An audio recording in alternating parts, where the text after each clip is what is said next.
Rob, what's the best way I can negotiate when I'm starting my business? Hello and welcome back again. In general, people find it really difficult to negotiate in a proper way. In fact, negotiation in general, people don't find that interesting. There are several ways of negotiation. There is the negotiation between you as an entrepreneur with your client or with your future client.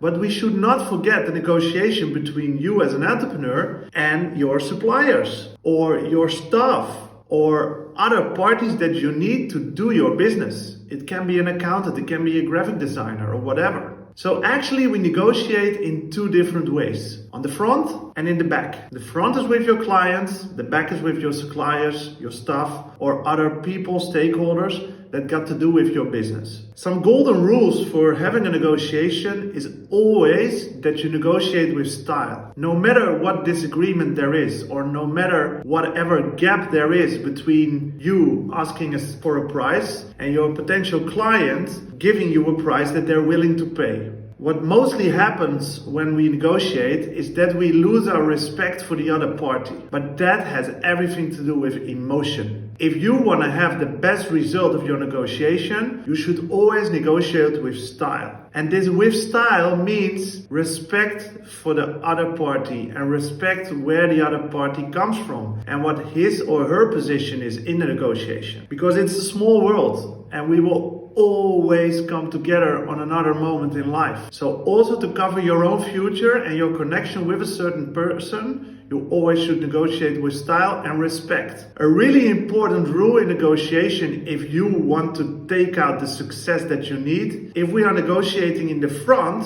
that you would always ask, what is the best price you're willing to pay? So again, if you're negotiating with clients, a golden question you can ask is, what is the best price you're willing to pay? Or what is your highest value that you would like to give to me for this product or service that I'm offering you? If you ask this question first, the initiative is always on the other side. And that's actually what you would like to achieve. Because then you know in which area or direction your potential or future client is thinking. It's way better than if you're starting giving out your selling price of your product or your service, because you can be miles away from that price that your future client is willing to pay. And then if you're negotiating on the backhand, for example with staff or for example with suppliers, it's also good to first ask your staff, your potential staff member, your future staff member or your supplier, what is the least you are happy with? It can be about salary, it can be about a special rate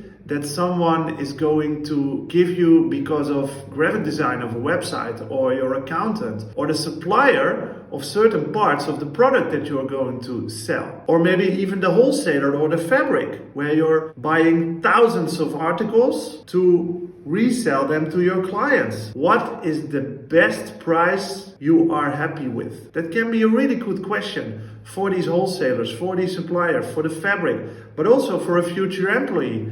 What's the highest hourly rate you would be happy with? Or actually, correction, what is the least hourly rate that you would be happy with? In that point, you're really giving the initiative to the other party, which gives you also the space to get back with an answer. As long as you are not the one being asked what price you would like to give or what you would like to ask for your product, that's the best position. Don't be in the initiative position. So if you don't want to be in the initiative position, just ask the other party what he's thinking. And no matter what, always negotiate with respect. That's the best thing to do. Also, give arguments why you are giving a certain price for your product or service, why you are asking a certain price for your product or service. Give arguments, give reasons, because every reason you give, it can be, there are only a couple of these products in the world. It can be, we will probably be sold out really soon. It can be, it's a sustainable article. It can be, it's handmade. It can be, I personally will give you my service also after supplying you. These can all be arguments for you as a seller of your product or service to raise your price. If you're only giving a price without giving the reasons why you're asking the price, it can lead to misunderstanding and it can lead to a devaluation of your product or service. Same on the other side for your supplier or your future employee. If you don't explain them why